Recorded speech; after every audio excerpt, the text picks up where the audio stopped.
कल 1 जून 2024 इलेक्शन संपन्न हुए और उसके बाद लगातार एग्जिट पोल आना शुरू हो गए। एग्जिट पोल आने के बाद से देश में एक चिंता जाहिर हुई और वो चिंता ये थी कि जिस पार्टी की सरकार 10 साल की इनकम्बेंसी के साथ में देश में जहां पर कमरतोड़ महंगाई हो और 85% युवा देश के बेरोजगार हो रहे हों, 4 साल की ठेके पे सेना में भर्ती दी जा रही हो अग्निवीर के नाम पे, कॉन्ट्रैक्ट के नाम पे, और लोगों में इतनी ज्यादा नाराजगी हो जिस सरकार के खिलाफ में, वहां पर कोई भी गवर्नमेंट को क्लियर मेजोरिटी कैसे दिखा सकता है कोई एग्जिट पोल।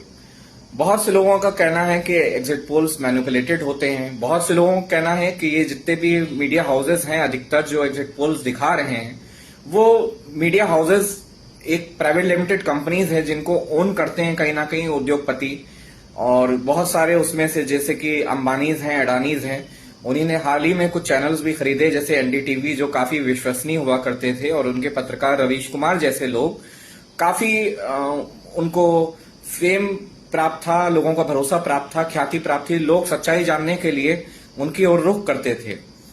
आजकल का ये दौर है कि इंडियन मीडिया को ऑलरेडी काफी निचली रैंकिंग मिली हुई है वर्ल्ड प्रेस फ्रीडम के उसमें भी। तो मैं ये कहना चाहता हूँ ये एग्जिट पोल्स जो हैं इनको कितना ज्यादा सीरियसली लेना चाहिए या नहीं लेना चाहिए, या एक माहौल बनाने का एक कॉन्सेप्ट है क्या है। तो कई लगभग 5 से ज्यादा इंस्टेंसेस हैं ऐसे जहां पर ये एग्जिट पोल्स बिल्कुल धराशाही साबित हो चुके हैं। मैं बिजनेस स्टैंडर्ड की एक खबर जो अभी मैंने पढ़ी है गूगल पे, मैं उसको इसका क्रेडिट देना चाहता हूं जो मैं खबर पढ़ रहा हूं। तो उनके अनुसार, और सच में आप भी जानते हैं, कम से कम 5 से ज्यादा बार ये एग्जिट पोल्स बिल्कुल भी धराशायी हो चुके हैं और बिल्कुल भी गलत साबित हो चुके हैं।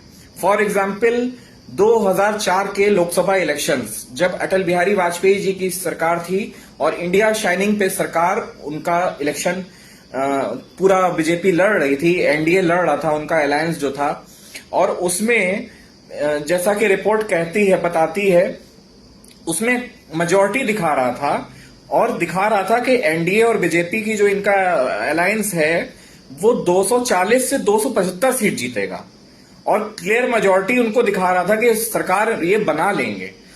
बल्कि surprisingly the results were different. The national democratic alliance one only 187 seats और कांग्रेस और अलाइज ने 216 सीट्स जीती। और आगे चल करके हम सबको मालूम है, ये इतिहास में दर्ज है कि सरदार मनमोहन सिंह जो कि हमारे बहुत ही अच्छे और ज्ञानी प्रधानमंत्री थे, इकोनॉमिस्ट थे, वर्ल्ड रिनोन्ड इकोनॉमिस्ट थे, उनकी सरकार बनी। फिर आगे उन्होंने 2 बार उस सरकार को लीड करा, 2 बार यूपीए की सरकार बनी जिसने देश की विकास के लिए ऐतिहासिक फैसले करे। फिर उसके बाद में सेकेंड इंस्टेंस जो आपको बता रहा हूं बिजनेस स्टैंडर्ड की खबर के अनुसार, 2020 में बिहार का असेंबली इलेक्शन जब था, तब 2020 के असेंबली इलेक्शंस में तेजस्वी यादव का जो लीडिंग महागठबंधन था आरजेडी का, तो उसको ये क्लियर मेजॉरिटी दे रहे थे। बट तेजस्वी यादव को यहां पर क्लियर मेजॉरिटी नहीं मिली।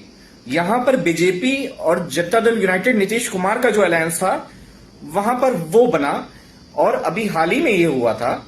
और इसके बाद में अभी हम सब जानते हैं, बाद में नीतीश कुमार जी बीजेपी को डबल क्रॉस करके आ गए और उन्होंने फिर तेजस्वी यादव जी का साथ दिया। फिर दोबारा से सरकार आरजेडी और जेडीयू की बनी और उसमें कांग्रेस भी शामिल थी।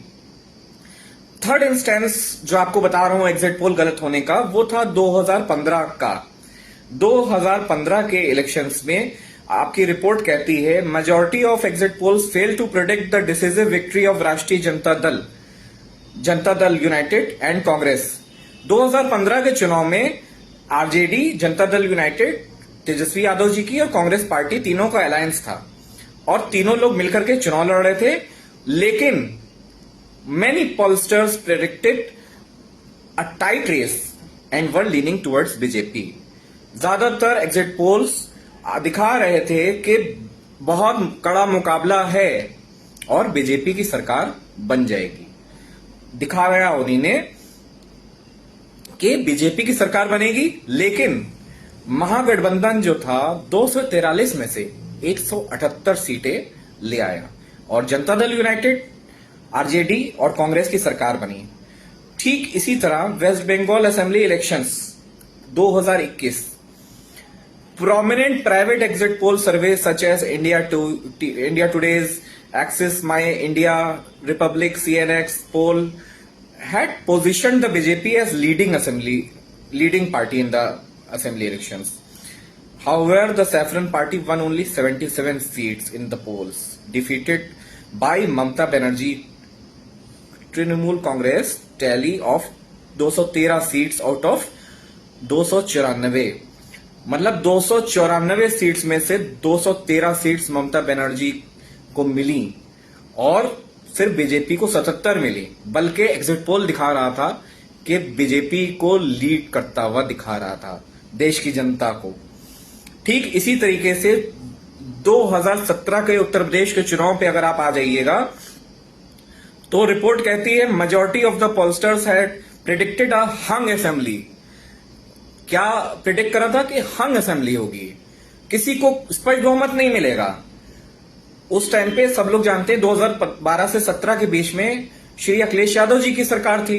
मेट्रो बना, एक्सप्रेसवे बना, IT city, SCL, Medanta hospital, सब कुछ बहुत कुछ हुआ यहां पर। लेकिन उसके बावजूद भी यहां पर एग्जिट पोल जो दिखा रहा था वो कह रहा था हंग असेंबली है, ना इनकी गवर्नमेंट आएगी ना बीजेपी की आएगी, वहां पर जो है सरकार कोई नहीं बना पाएगा, बहुत मुश्किल होगा सरकार बनाना किसी के लिए।